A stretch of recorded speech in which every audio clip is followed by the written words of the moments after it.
Hello, I am Bookface, and I am currently trying with all my might to not look at my script, because I wrote something, I don't know if it was, I think it was mostly just making excuses as to why I haven't put out a video in a little bit since Halloween ended. I mean, it's like 2 weeks into November, and I'm just now recording something. I mean, the answer to that's simple. October was busy, and now I'm emotionally drained, plus working on some side projects. The other thing is, I also had a bit of a introduction about what I'm talking about today, but the more I thought about it, the more I realized, sometimes I don't think I really need an introduction. The topic for today, African vampires. How do I introduce that? I mean, I've talked about vampires so many times, it feels like I don't need to reintroduce that, and I think the Africa part, you can probably interpret, means they're from Africa. Yeah, I think in the future intros are just going to be on a need-be basis, and the most you'll usually get is just me rambling about my life, because who needs to journal when I can just say stuff on YouTube? That has no consequences, I'm sure. Anyways, African vampires, let's do this. Let's jump right in. Woo! First up, we have the Ramanga, and I just can't wait for the anime. This is where you laugh. This creature comes from the Betsileo people of Madagascar, and its name means blue blood. We'll come back to that later. It is referred to as a ceremonial vampire, which I'm pretty sure means it's not actually a supernatural creature, just a dude with an odd job. I mean, everybody's got to do their jobs, but you'll see. So the job of the Ramanga was to eat the nail clippings and drink the blood and spit from nobles. Smell the spit in your mouth. All right. You catch it. Okay. So let's make something clear. I am not here to kink shame. So we're just going to move on. Interesting bit of information not about that. The term blue blood in some areas actually refers to somebody of a royal or noble lineage, which, kind of funny that in other parts of the world it means royalty, and this part of the world it means somebody who consumes the scraps. I don't know how you'd put this. Am I gonna get demonetized before I even get monetized?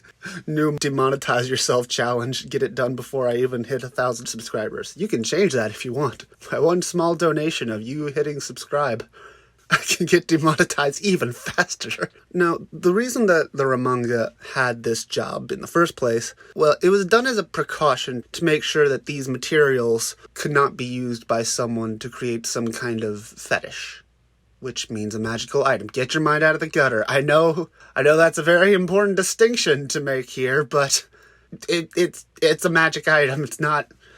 Moving on. Next, we have the Wume. Very romantic.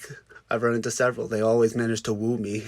I actually had a pronunciation guide, and that's how I wrote it in my pronunciation guide. This creature comes from the Togo people of West Africa. It's created when a criminal dies and isn't buried, or from somebody who died while they were cursed. This creature was always hungry, and was strong, smart, and very hard to kill. I feel like a Wume ghost wrote this into my script, and I didn't realize it, which would explain how this kind of just showed up, and I don't remember writing it. And why there's these little tiny drops of blood on my keyboard, and why there's an angry half-rotted jaywalker glaring at me from the corner.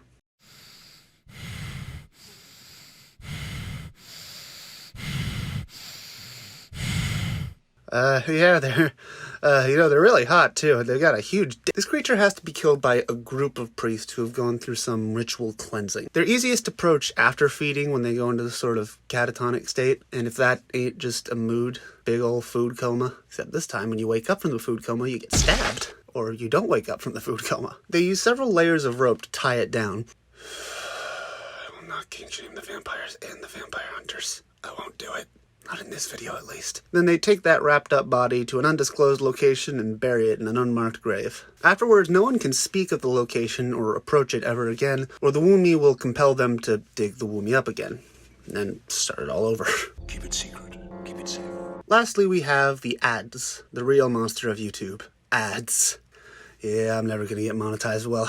Comes from the Iwe people of Ghana and Togo. It's a sort of vampire witch slash living vampire, which is to say it's not some risen dead, it's just a dude who also happens to be a vampire. You know, nothing strange here. Or it could also be some evil spirit that possesses someone. We're going a lot of different directions with this one. It takes the form of a firefly, a glowing beetle, or a large mosquito. The name actually refers to an axe-like tool. I don't know if there's any relation to the name for the tool or if it's just a weird coincidence. I'm not big in linguistics, I just make puns. The adze is attracted to hunts and likes to drain the blood from children, and it also carries disease when it feeds. Though it drinks blood, it could also drink coconut milk or palm oil to satisfy itself. Glad the adze has vegan options. Though it becomes weaker and weaker when not consuming actual blood. You need more protein.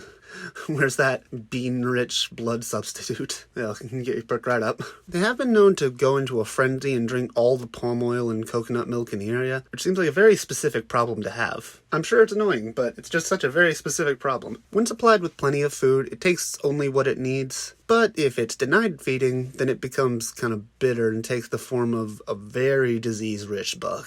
This is why compromise is important. If the adze is caught in its bug form, it'll then revert back to its human form and then can be killed pretty easily. Aha! I know exactly how to handle this thing.